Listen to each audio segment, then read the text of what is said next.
Hello! Welcome to this week's video. For this week, we will be doing another episode of Speed Dating My TBR.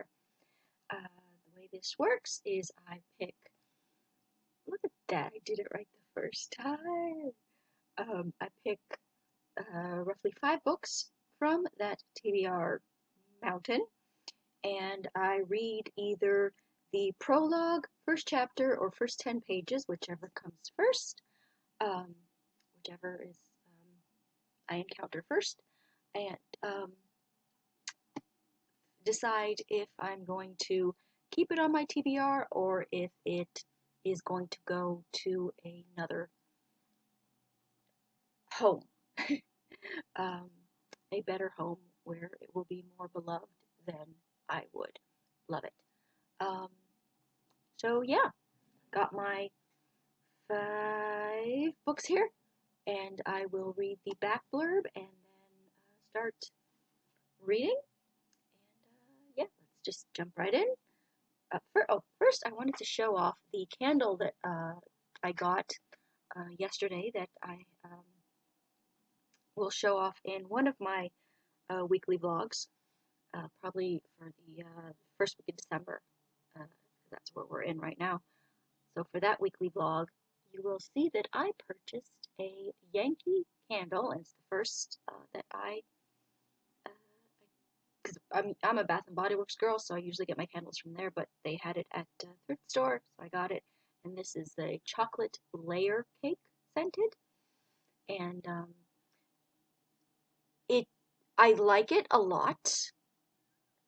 My only complaint is that I wish the smell were a little stronger. I'm happy that at least it retains the scent, because you know, like when you buy the candle and it smells amazing and then you light it and there's like no scent at all. It's like they just perfume like the first top layer of that candle, and then once you light it, the smell just disappears. No, the smell is still there, highly enjoyable, so yummy. I just wish it were a smidge more, just a smidge more, but at least it's still scented and just filling my apartment with the yummy scent of chocolate cake. So, let's get into our reading here. We are starting with Wendy Wax's Magnolia Tuesday. I'll read the back blurb. Forgot that I wanted to get my water bottle. I forget it every time. Because, you know, when I talk a lot, apparently my voice gets very, when I talk a lot. Yeah.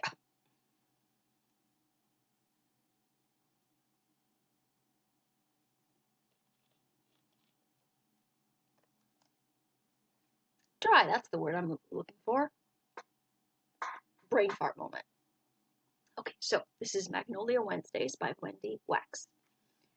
At 41, Vivian Armstrong Gray has spent most of her life fighting to make it in investigative journalism, only to have everything crumble after a bullet lodges in her backside during an expose. As if the humiliation of being the butt of everyone's jokes isn't enough, Vivi learns that she's pregnant, jobless, and very hormonal. Maybe that explains why she actually says yes to a dreadful job covering suburban living back home in Georgia, a column she can only bear to write incognito. Leaving New York, she unwillingly heads south to experience the suburban soccer mom existence through her widowed sister's eyes. Surrounded by minivans and bake sales, she poses as an extra dance partner at her sister's ballroom dance studio to learn about the local life. But Vivi's stint throws her for a loop as friendships develop and a real relationship with her sister blossoms. As she digs up her long-buried roots and begins to secretly investigate her brother-in-law's death, she starts to wonder if life inside the picket fence is so bad after all. So let's get started with that.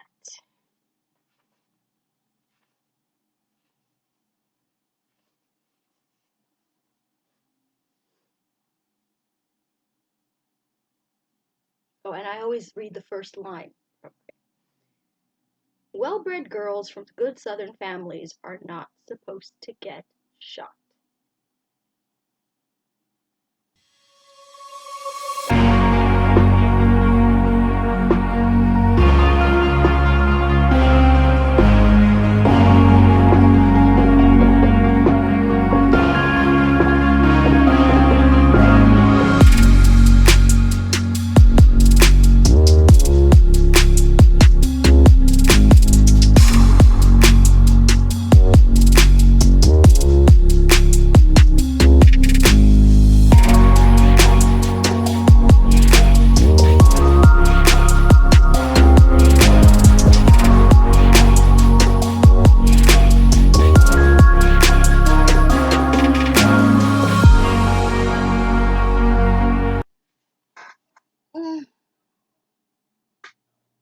Okay. So she's an investigative reporter. She's on an assignment. Uh, Shit goes wrong, and there's a shootout, and she gets shot in the ass. And then we like cut to she's at the hospital, and she's really, really upset that everybody seems to find it funny that she was shot in the ass. And she's really upset about it. And I don't know, like it bothers me. It's giving me like unlikable vibes from her. Because if I was her, it's like, I'm sorry, you got shot in the ass. That's funny. And if anything, I would be hella grateful that I just got shot in the ass and that I was still alive. But no, she's all about, oh, it's so embarrassing. It's so embarrassing. And my career like, is a mockery now. And everybody, like, it's been 24 hours. Okay? Like, people are trying to be lighthearted and basically show that they care about you and are relieved that you did not die. But you're taking it as they're making fun of you. I don't know. And like the whole chapter is sort of like her getting shot and like being in the hospital. And I just thought it kind of dragged a bit.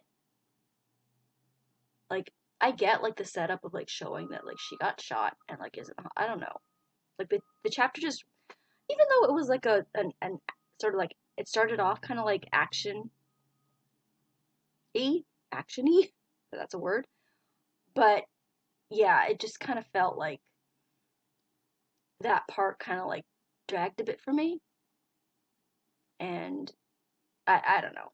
But yeah, I don't like just her attitude about being shot in the ass and not liking that people are joking about it instead of being like taking it so seriously that people are joking about it.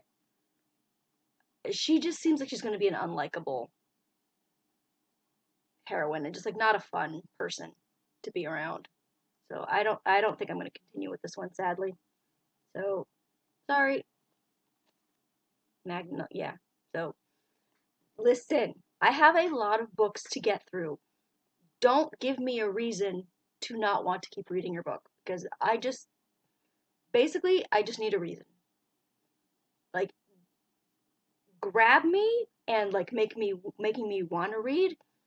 That's you know that's easy enough. Like that because that's gonna take more work. Like I want to be invested. If you don't grab me like in the beginning, then I don't want to do the work to be invested to read the rest of it. So nope, this one's gonna go to another home. Let me just put you here for now. Next we have Josephine Cox, Living a Lie, which Josephine Cox is sometimes a hit or miss for me. She can sort of go either way. Let me just take another drink of water.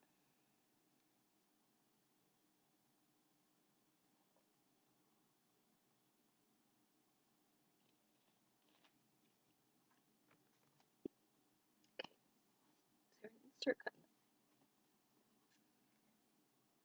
In 1975, Lucinda Marsh throws herself in front of a speeding train, leaving her 12-year-old daughter Kitty alone, confused, and abandoned. Yeesh. Save for a violent father, a selfish aunt, and her childhood sweetheart Harry Jenkins. When she is sent to an orphanage after the death of her father, Kitty meets Georgie, a lively Cockney girl who, through the following difficult years, becomes her loyal friend. Convinced that her feelings for Harry will ruin the brilliant future that lies ahead of him, Kitty decides to turn her back on his love. Together with Georgie, she strives to find fulfillment in other places and other relationships. But when fate throws her back together with Harry, she begins to wonder if true love can never die. No, it can't. She better end up with. I'm gonna do that thing. That's the devil, you know. It's a different book.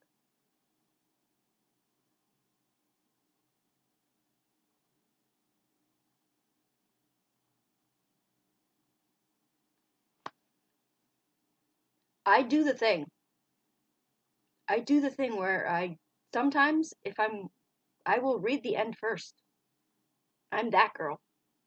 After Paulina Simon's A Song in the Daylight, and you know how much I love Paulina Simon, but my hatred for that book made it so I will occasionally, if I'm wondering about should I be investing in a book, I will occasionally read the end. Yep, I'm that girl. So, let's start. Published 1995. First line. Riddled with guilt, the young woman kept her gaze averted.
She was gonna take her daughter with her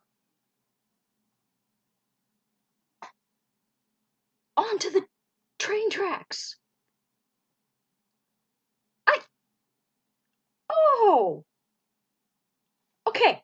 So, the mother is with the daughter, Kitty, and she has Kitty's hand and she's like going along with her, and she Kitty's like remembering how their parents fought the night before and how they always fight, and the mother is like talking to her like so like nicely, and like you don't have like any indication of like what she's about to do, and she basically saying like, oh, like we're I don't think she says that they're gonna get away from her father, but she's like showing her like, oh, like your dad, your father like hit me here, and like how like he's when you grow up, I have to be careful of men because there are some that want to hurt you and blah blah blah. And then she starts saying stuff like like hold on to my hand no matter what, like don't let go of my hand, and you love mommy, don't you? And Kitty's like, yeah, of course I love you, and blah blah blah. And so she's like waiting for the train to come, and there's this like old guy, and he's sitting and he's watching them, and he's like reading a newspaper, and he's watching them, and so the mother is like, saying like, no matter no, when the mother starts talking about like, no matter what, don't let go of my hand. Because okay, right in the back, like it starts with the mother throws herself in front of a speeding train and commits suicide. But when the mother started going on about like, don't let go of my hand, don't let go of my hand, no matter what, it started to, like, make me nervous. Because it's like, okay, it's one thing for, like, the mother to want to kill herself, but to want to kill the child with too, like, as well? No, no. No, no, no. Like, I'm sorry. That kind, I understand being, like, abused and, okay, like, I don't understand it, like, to that kind of extent. I've never been married, but I did grow up in an abusive household. But to get to that point where you want, not that you want to kill yourself, but that you want to take your child with you. You want to kill your child as well? No. There was something screw loose with you before you got in an abusive marriage. So, I was, yeah, so then, like, the train comes, she jumps, and, like, is, like, basically, like, wants to, like, drag her child in front of the speeding train, but thankfully the old guy that was watching them, his spidey senses kind of started tingling. He's like, she seems like he got like a hint that something not right was about to happen, the way like she was talking, and he manages to grab the little girl and yank her back before the mother can drag her onto the train into the path of the speeding train. Onto the tracks, into the path of the speeding train. So the mother dies, the daughter, thankfully, is saved. But I didn't realize that she wanted to kill her daughter as well as herself. No, no. No, no. Good frickin' riddance. You frickin' psychopath. I'm sure the father's not a treat. But this woman wanted to kill her child. So, wow. Like, okay, yes, you have my attention. So, yes, I will be continuing on with Josephine Cox's Living a Lie. Oh my god. Next we have Lady Pirate by Lindsay Sands. And she's sort of a hit or miss for me as well. So let me read the back blurb. And it is Valerie, and it's spelled weird. It's Valoree. No longer has to masquerade as her murdered brother and scourge the oceans as Captain Red. She no longer has to command his pirate band in a quest to regain his birthright. She has been named heir to Ainsley Castle, but no executor would ever hand over the estate to an unmarried pirate wench and her infamous crew, no matter to whom she'd been born. And the will distinctly states that in order to inherit, she must be married to a nobleman and pregnant. Upon learning that the virgin captain is ready to return to the seas, but her crew has other ideas, and for those rascally cusses she would do anything. If they could find a way to put on her a sweet face that would fool the ton, she would handle the rest, even with the drunken prostitute as an aunt, and her merry cutthroat crew as servants. But to herself she swears one thing: she will only marry a man who fires her blood, a man who is not afraid of a lady pirate. So this sounds like a lot of fun. No insert cover.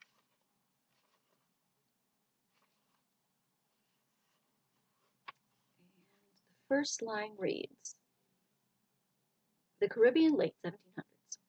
The water was flat as a looking glass, capturing the moonlight and stars that twinkled down from above and reflecting just enough light that the ship gliding ahead of them appeared black and ghost-like in the darkness.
I'm good. So it starts off with she's on her ship and she was like pretending to be a boy, and then her brother was the captain or the captain of that ship, so he was like the head pirate dude, and then he was murdered by Spaniards, and she sort of took up his. She then like became the captain as pretending to be still a man. And then they encounter these Spaniards who think that it's the brother back from the dead, and they manage to defeat them and get, or Valerie does manage to defeat them and get that ship. Um, and I'm not sure if like, since like they were the people, they were the Spaniards that either like killed her brother because they thought that he was dead, or they were just random Spaniards who knew of her brother. So, because she's still talking about getting vengeance, but her crew is more like, um, I'm not sure if they think, like, it was a bit hard to follow that first bit of like, did they get their vengeance? Because they're still talking about vengeance, uh, but they're like, we can get our vengeance and like, because there's still like treasure out there that the brother wanted to get. We can still get our vengeance, but we can now like settle down if you go and like get this the estate that was left to your brother or some such or some. So the prologue was a little hard to follow towards the end of it there. So I don't think I'm going to be continuing with um, with the Lady Pirate. So that's, we'll probably be going to another home. Oop, that fell. Okay. Let me just grab it because I'm gonna need to show it to you guys at the end. Okay. I'll do this one first. Sarah McLean's Bombshell, which I heard a lot of good things about, and I know she is. Well, if you haven't picked by the cover, she is a historical romance author, and she's most famous for uh, her number sort of books, like 9 Rules to This, or like 6 Rogues to This, or like that series. And this is the beginning of another series. It's Hell's Bells Book 1. That's Bombshell. And she's blurbed by, she's quoted by Julia Quinn. So let me just take another drink here and then read the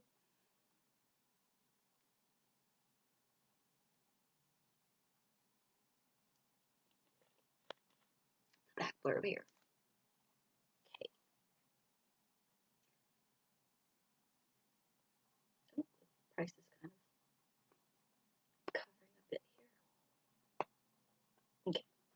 After years of living as London's brightest scandal, Lady Cecily Talbot has embraced the reputation and the freedom that come with the title.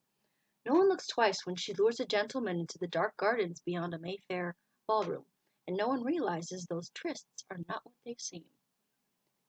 Now, no one, that is, but Caleb Calhoun, who has spent years trying not to notice his best friend's beautiful, brash, brilliant sister. If you ask him, he's been a saint about it, considering the way she looks at him, the way she talks to him, and the way she feels in his arms during their one ill-advised kiss. Except someone has to keep Cecily from tumbling into trouble during her dangerous late-night escapades, and maybe close proximity is exactly what Caleb needs to get this infuriating, outrageous woman out of his system. But now Caleb is the one in trouble, because Cecily isn't forgetting. She's forever, isn't for forgetting, she's forever, and forever isn't something he can risk. So let's start.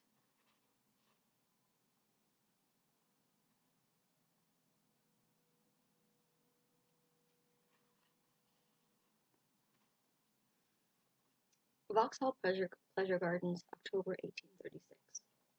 The first line reads, when the stilt walker approached, Cecily Talbot realized someone was toying with her.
Nah, this is not turning out to be a profitable episode. It's basically talking about how she's like, I don't know. First of all, let's start off with the fact that I do not like circus books. And this is like, it's her being pulled along, going along through this, like, there's like, stilt walkers and like fire eaters, and like she's along this path where like all these kind of like magicians and like that kind of stuff. I'm not into that kind of stuff. Like I wouldn't mind like going to one and like seeing all that cool stuff, but I don't like books sort of set, or I don't know if it's set in that sort of world, but it starts off in like that sort of world. I'm not into it. And she's sort of been being like brought along or like guided along that sort of path of like all these like strange things. And there's a lot of like internal monologuing about how she's not like other girls. And she's like rebellious and like this and that and the other. Um, I just thought it was a boring beginning. Yeah, which like makes me sad. And I'm not sure, but I think I've tried a few like Sarah McLean's, and her just doesn't work for me. I think this is gonna be it for me and Sarah McLean. Just no, no, just didn't work for me. So that's number 3, going to a good home. And lastly, we have The Golden Sun by, and I'm gonna butcher this, Shilpi Samaya Gowda. It's The Golden Sun, and I believe it has an insert cover, but it's basically just like quotes. And she wrote The Secret Daughter, which I read, and I loved until the ending. I despised that ending. That ending was such a lazy cop-out, in my opinion. But I love the writing style, so I'm willing to go along to try another one. Hopefully this one I will enjoy the whole thing. We shall see. So, okay. Let me take a drink.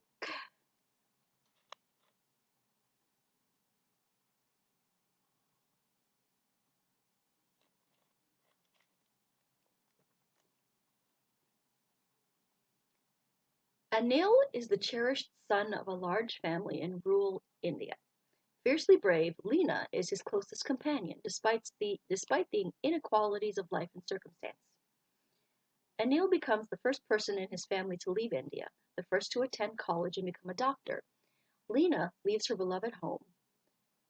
Lena also leaves her beloved home. She joins her new husband in a distant village, but her arranged marriage shatters her romantic hopes, forcing her to make a desperate choice. Half a world away in Dallas, Texas, Anil is caught up in his new life as he tries to come to terms with his identity. But when Anil makes a tragic mistake at work, things begin to come apart and he decides to return home. Lena is home too, and the two old friends, though altered by their choices and experiences, find solace in each other once again. I hope it's a friends to lovers. So let's start with the first.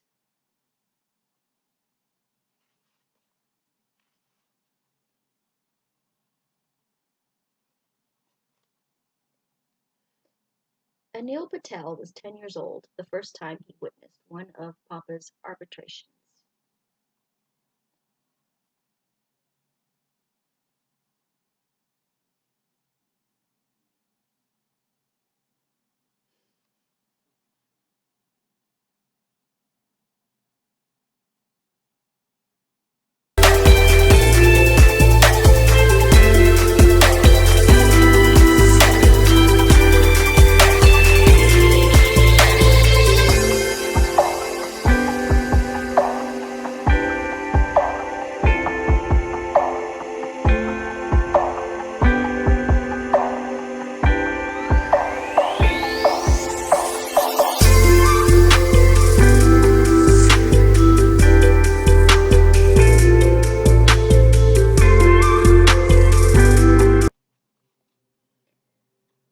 So we start off with Anil's father, and he is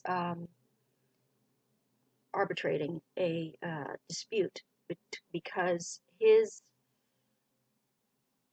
sister and her husband wants to uh, divorce his sister, Anil's aunt, because they have a daughter who is has a deformity. She has a hair lip, and so the husband is like, "Oh, this is proof that we're cursed, and I should be able to like uh, end the marriage and like seek another wife because this is proof that she is only going to give me deformed children and bad luck." And the father, Anil's father, convinces him that it tries to make it seem like, well, you do know that this isn't your real daughter. And I thought it was going to go like that could have gone like badly. That this isn't your real daughter. I thought that he was going to that the husband was going to take it badly and think that like she cheated on him or something, but no. That your real daughter is underneath this deformity, and all you have to do is go to the doctor, and like he convinces the guy to go to the doctor to let the girl like to give the girl surgery to remove the hair lip, and that way you will prove that you know it's not a birth defect because he has, I think, somebody in the family or whatever do like the girl's birth chart to prove that, or the wife's birth chart to prove that like she is not like that whatever happened to the baby, the girl, the daughter, that it's not hereditary, uh, so that they can just go and like so she goes and the little girl gets the hair lip fixed, and then the uncle's like fine with it and like is like happy, and everybody is like happy, and they're still married and all that stuff, and so like the son Anil is sort of like looking at his father like you fixed um, what happened, like you that was amazing, and like he's looking at him like he's such a hero, and the father like kind of makes him see that like really it was the doctor that fixed what happened because he fixed the little girl, and then that's the father suggests to the son that you know maybe you maybe that's something that you would want to be, that you should be a doctor, and that's sort of where we are. And so I'm just like, yeah, you should be a doctor. You will do great things. I, yeah. So again, like, I love the writing style, and it's just beautiful. And I'm definitely, definitely into yeah, like, I definitely want to read more. I want to continue. So hopefully I will like this one as well. Hopefully I will like this one the whole way through, and the ending will not disappoint me. But yeah, and oh, maybe should I? Should I? Hang on. I'll do it.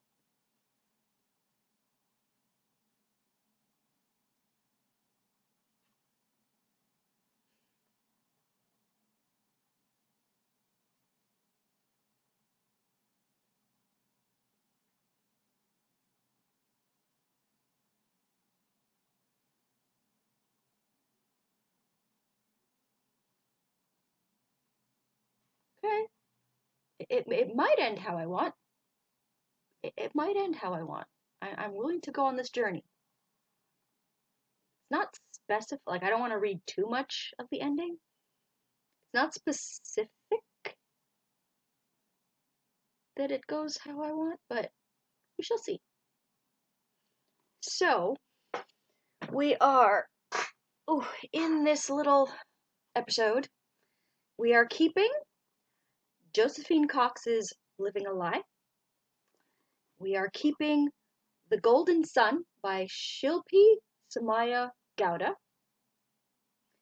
And we are sending off to a good home Sarah McLean's Bombshell, Lindsay Sands' Lady Pirate, and Wendy Wax's Magnolia Wednesdays. Wednesdays. So that is going to be it for this week's episode. For this episode of Speed Dating My TBR. This is episode 3. I hope you enjoyed that. Have you read any of these books? I would love to know what you thought of them. Should I give any that are going home, that are leaving us tonight from the American Idol stage, should I give any of them another chance? And what do you think of the books that I am keeping? So that's going to be it for today's video. Follow me on Twitter at twitter.com/authorejamie. Like my Facebook page at facebook.com/authorejamie. And I will talk to you guys